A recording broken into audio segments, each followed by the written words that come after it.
Good morning बच्चों, आज my heaven पढ़ेंगे। रविन्द्रनाथ टैगोर जी की लिखी हुई कविता है ये। पहले कुछ रविन्द्रनाथ टैगोर जी के बारे में जान लेते हैं। Rabindranath Tagore was Asia's first Nobel prize winner. Rabindranath Tagore न केवल भारत के बल्कि पूरी एशिया के पहले व्यक्ति थे जिन्हें नोबेल प्राइज़ मिला था। He was awarded the Nobel prize for literature in 1913 for his book Gitanjali. 1913 में उन्हें उनकी किताब गीतांजलि के लिए लिटरेचर में नोबेल प्राइज़ दिया गया था। He was a poet, dramatist, novelist, short story writer and writer of non fictional prose. Rabindranath Tagore एक कवि भी थे, ड्रामेटिस्ट भी थे, नॉवलिस्ट, शॉर्ट स्टोरी राइटर और नॉन फिक्शनल प्रोज के राइटर भी थे। नॉन फिक्शनल जैसे एसेज हैं, जर्नल्स हैं, क्रिटिसिज्म हैं, इन सब को भी उन्होंने लिखा था।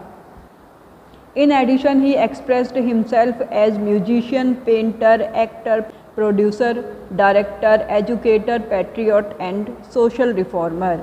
रविन्द्रनाथ टैगोर जी सिर्फ लेखन के क्षेत्र में ही आगे नहीं थे बल्कि वो एक म्यूजिशियन भी थे, painter, actor, producer, director, educator, एक देशभक्त और एक समाज सुधारक भी थे। यानी रविन्द्रनाथ टैगोर जी एक वर्सटाइल पर्सनैलिटी थे, बहुमुखी प्रतिभा के धनी थे। The poem my heaven is an extract from his work Gitanjali. आज जो हम पोएम कर रहे हैं माई हेवन, ये उनकी बुक गीतांजलि से ही ली गई है। Through this poem Rabindranath Tagore shows his true love for his Motherland. इस पोएम के द्वारा रविन्द्रनाथ टैगोर जी अपनी मातृभूमि के लिए अपना प्यार दिखाते हैं। The poet wants real and spiritual freedom. Poet चाहता है कि उसके देश में लोगों की फ्रीडम रियल हो, वास्तविक हो और आध्यात्मिक हो। He wants to make his countryman fearless, self respecting. वो चाहते हैं उनके देशवासी निडर हों, आत्मसम्मान करने वाले हों, and free from narrow minded thoughts, और संकुचित विचारों से दूर हों।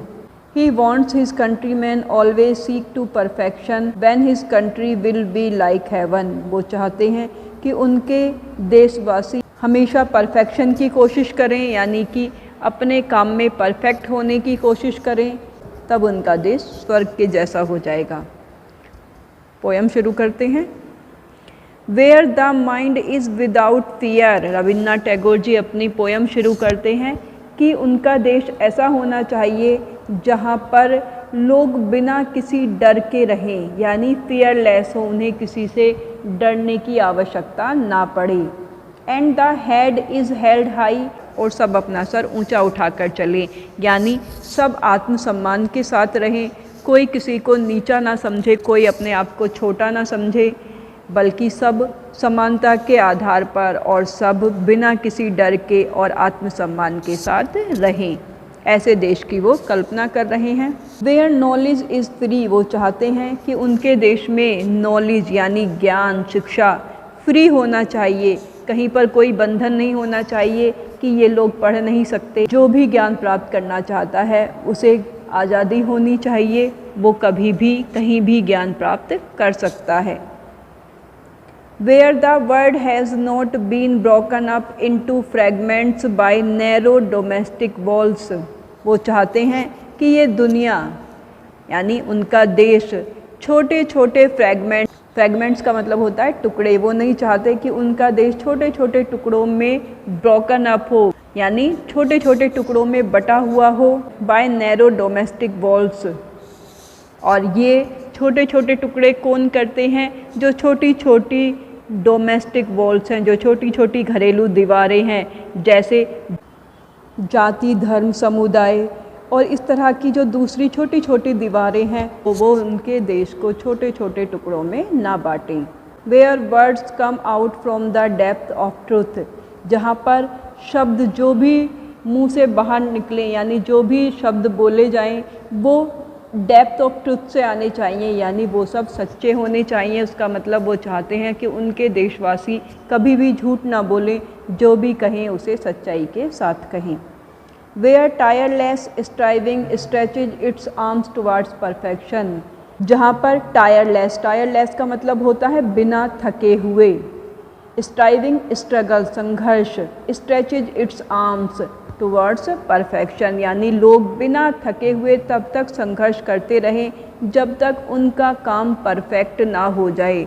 यानी सिर्फ काम को टालने के लिए नहीं, काम को सिर्फ पूरा ही नहीं करना है बल्कि उसे परफेक्टली करना है, और जब तक वो परफेक्ट नहीं हो जाता तब तक लोग संघर्ष करते रहें, ऐसे देश की वो कल्पना कर रहे हैं। Where the clear stream of reason has not lost its way into the dreary desert sand of dead habits। यहाँ पर रविन्द्रनाथ टैगोर जी दो इमेजरी देते हैं, एक डेजर्ट की जो कि ड्रियरी डेजर्ट है, यानी एक बंजर रेगिस्तान है जहाँ पर कोई चीज़ नहीं उगती, और वो भरा हुआ है डेड हैबिट्स के सैंड से। यहाँ पर डेड हैबिट्स का मतलब है वो पुरानी परंपराएं जो अब डेड हो चुकी हैं, जिनकी अब उपयोगिता समाप्त हो चुकी हैं, जो अब किसी काम की नहीं हैं। तो ये जो डेजर्ट है इसमें जितना भी रेत भरा हुआ है वो उन पुरानी परंपराओं का है जो डेड हैं। और दूसरी तरफ एक नदी की बात कर रहा है, एक स्ट्रीम की बात कर रहा है जिसमें कि पानी बह रहा है और वो पानी निर्मल है, और ये पानी है रीज़न का। रीज़न का मतलब होता है तर्क शक्ति, यानी हम अपने तर्क के आधार पर ये देखें कि क्या चीज़ सही है और क्या चीज़ गलत है। तो ये नदी अगर इस डेजर्ट में जाएगी तो वो अपना रास्ता खो देगी। यानी हम कितने भी तर्क शक्ति से काम करें, कितने भी हम सोच विचार कर, हम कितना भी तार्किक शक्ति का उपयोग करें, अगर हम पुरानी परंपराओं में उलझे रहते हैं तो हम अपना रास्ता भटक जाते हैं। इसलिए वो नहीं चाहते कि उनके देश में वही पुरानी परंपराएं चलती रहें जिनकी अब उपयोगिता समाप्त हो चुकी है। वो चाहते हैं कि तर्क शक्ति के आधार पर लोग सोचें और अपने निर्णय लें। Where the mind is led forward by the into ever widening thought and action। वो चाहते हैं कि जहाँ पर लोगों का माइंड आगे की तरफ बढ़े, by दी का टी यहाँ पर कैपिटल है, यानी ये भगवान के लिए है। into ever widening thought and action। ever widening यानी हमेशा आगे बढ़ने वाले, हमेशा विस्तृत होने वाले विचार और एक्शन, यानी लोग न सिर्फ अपने विचारों से बल्कि अपने एक्शन से भी आगे की तरफ सोचने वाले हों, आगे की तरफ बढ़ने वाले हों, और उनका दिमाग हमेशा विकसित होता रहे, हमेशा आगे की तरफ सोचता रहे। Into that heaven of freedom my father let my country awake। इसलिए रविन्द्रनाथ टैगोर जी भगवान से प्रार्थना कर रहे हैं कि फ्रीडम के ऐसे हेवन में, यानी आज़ादी के ऐसे स्वर्ग में मेरा देश जागे। यानी जब उन्हें आज़ादी मिले तो वो हर तरह से हो, सिर्फ पॉलिटिकल आज़ादी ही नहीं मिलनी चाहिए बल्कि लोग अपने विचारों को भी आज़ाद करें पुरानी परंपराओं से, और हर वो चीज़ करने के लिए तैयार रहें जो उनके और उनके देश के विकास के लिए आवश्यक है। यहीं पर ये चैप्टर समाप्त होता है बच्चों।